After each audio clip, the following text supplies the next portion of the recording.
नमस्कार। आपका एक बार फिर से स्वागत है। दोस्तों, एक बुद्धिमान व्यक्ति कभी भी यह नहीं कहेगा कि वह बुद्धिमान है। ऐसा इसलिए नहीं कि ऐसा कहने से उसकी बुद्धि कम हो जाएगी, बल्कि इसलिए कि उसे यह कहने की निरर्थकता समझ में आ गई थी। दोस्तों, गौतम बुद्ध के जीवन से जुड़ी एक छोटी सी कहानी जो आपको बताएगी कि असल में बुद्धिमान कौन है। किसी शहर में एक लड़का रहता था जिसका दिमाग बहुत तेज था और उसकी खासियत थी कि वह कोई भी चीज बहुत जल्दी और आसानी से सीख लेता था। जहां अन्य लोगों को एक काम सीखने में महीनों या सालों लग जाते हैं, वहीं इस लड़के को वही काम सीखने में कुछ दिन लग गए। उस आदमी की महानता दूर दूर फैल गई और कहा गया कि दुनिया में कोई भी इतना बुद्धिमान नहीं था, लेकिन वह व्यक्ति बहुत कुछ जानता था। क्या हर कोई जानता है कि वह क्या है? भले ही बाहर से कुछ भी हो। वह व्यक्ति भी अंदर से परेशान था, लेकिन अपने अहंकार से परेशान होना चाहता था। दोस्तों, अधिकतर लोग ऐसा ही करते हैं और इसे दिखावा कहते हैं। वह व्यक्ति अपनी प्रसिद्धि बढ़ाने के लिए विभिन्न प्रकार के काम सीख रहा था। वह जानता था कि कैसे चित्रकारी की जाती है, वह मूर्तियां बना सकता है और वह गा सकता है, और उसने दुनिया में वह सब कुछ सीखा था जो उसने कभी देखा था। इसीलिए उन्हें अपनी बुद्धि पर गर्व था, क्योंकि कोई भी सामान्य इंसान एक काम या दो काम या अधिक से अधिक 3 काम कर सकता है, लेकिन वह सैकड़ों काम कर सकता था और वह उन्हें बहुत अच्छे से कर सकता था। इसलिए उसे अपनी बुद्धि पर बहुत घमंड था। उसने मन ही मन मान लिया था कि इस संसार में उसके जैसा बुद्धिमान कोई नहीं है। फिर एक दिन उसका सामना गौतम बुद्ध से होता है। वह पहली बार किसी ऐसे व्यक्ति को देखता है जिससे उसे ईर्ष्या होती है। अब तक उसने ऐसे लोगों को देखा था जो उससे ईर्ष्या करते थे, और जहां ईर्ष्या होती है वहां तुलना अवश्यंभावी होती है। इंसान अपनी तुलना गौतम बुद्ध से करने लगता है। वह देखता है कि बुद्ध के पास भिक्षा पात्र तो है, लेकिन उनके पास धन की कोई कमी नहीं है। बुद्ध के कपड़े तो साधारण थे, लेकिन उनके कपड़े बहुत महंगे थे। बुद्ध जमीन पर नंगे पैर चलते हैं, लेकिन वे नंगे पैर नहीं चलते हैं। इसी तरह वह व्यक्ति सैकड़ों बातों पर अपनी तुलना गौतम बुद्ध से करने लगता है, लेकिन हर तुलना के बाद भी उसे यह एहसास होता है कि बुद्ध के प्रति उसकी ईर्ष्या रत्ती भर भी कम नहीं होती।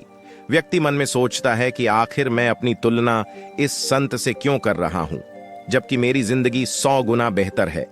लोग बुद्ध का भी आदर कर रहे हैं, आखिर उनमें ऐसा क्या है जो मुझ में नहीं है, और यही कारण है कि मैं इससे ईर्ष्या करता हूं। काफी देर तक सोचने के बाद उस व्यक्ति ने निर्णय लिया कि वह बुद्ध के पास जाएगा और उनसे पूछेगा कि उसकी उपलब्धि क्या है। वह आदमी अपने सेवकों के साथ बुद्ध से मिलता है और कहता है कि मैं इस क्षेत्र का सबसे बुद्धिमान व्यक्ति हूं और मैं हर चीज कर सकता हूं जो आप देखते हैं। मैं किसी भी चीज को सीखने में बहुत कम समय लगता है। हर कोई मुझे सम्मान देता है, लेकिन इन सब के बावजूद मुझे तुमसे गुस्सा आता है। मैं जानना चाहता हूं कि आपके पास क्या उपलब्धि है, क्या कारण है कि ये लोग आपका सम्मान करते हैं। इसके बाद बुद्ध कहते हैं कि आप कह सकते हैं कि मेरे पास सिद्धि है, हालांकि मेरे पास कोई सिद्धि नहीं है। आदमी पूछता है, मैं जान सकता हूं? तब उसके बुद्ध कहते हैं कि मेरे पास एक सिद्धि है कि मैंने सभी सिद्धियों का त्याग कर दिया है। वह व्यक्ति बुद्ध से पूछता है, क्या आपको कुछ समझ आया? बुद्ध ने व्यक्ति से पूछा, क्या तुम्हें प्रशंसा पसंद है?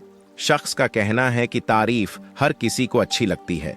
बुद्ध ने फिर पूछा, आपको आलोचना पसंद है? तो वह व्यक्ति पूछता है कि दुनिया में कौन है जिसे अपनी आलोचना करना अच्छा लगता है? बुद्ध इसके बाद कहते हैं कि मैं दोनों से ऊपर उठ चुका हूं। जो आपको अच्छा लगता है और बुरा लगता है, आलोचना और प्रशंसा मुझे परेशान नहीं करती। बस यही फर्क है तुम में और मुझ में। इसके बाद वह व्यक्ति बुद्ध से कहता है, परंतु यह कैसे संभव है? बुद्ध मुस्कुराते हुए उस व्यक्ति से कहते हैं कि तुमने सैकड़ों कार्य सीख लिए हैं, लेकिन एक सबसे महत्वपूर्ण कार्य सीखना भूल गए हैं।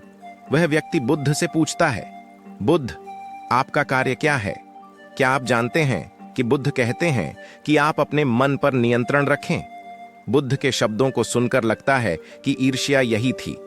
इसके बाद बुद्ध कहते हैं कि जिस आदमी ने अपना मन जीत लिया लेकिन पूरी दुनिया नहीं जीत ली, वह कुछ भी नहीं जीतता है, और जिस आदमी ने अपना मन जीत लिया लेकिन सब कुछ दे दिया, वह भी सब कुछ खो दिया है। कुछ हार गया लेकिन कुछ जीत गया।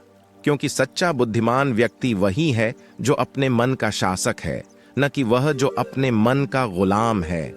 गौतम बुद्ध की ये बातें सुनकर उस व्यक्ति का अहंकार टूट जाता है और वह व्यक्ति बुद्ध से पूछता है, क्या आप मुझे अपने मन के बारे में उतना ही सिखा सकते हैं जितना आप मुझे सिखा सकते हैं? बुद्ध ने कहा कि मैं तुम्हें अवश्य शिक्षा दूंगा, लेकिन मैं तुम्हारी सारी उपलब्धियां ले लूंगा। तब उस आदमी ने बुद्ध को बताया कि वह तैयार है।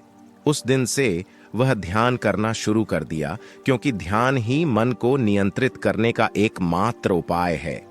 दोस्तों, आज आपने जाना बुद्धिमान कैसे बने और बुद्धिमान किसे माना जाता है।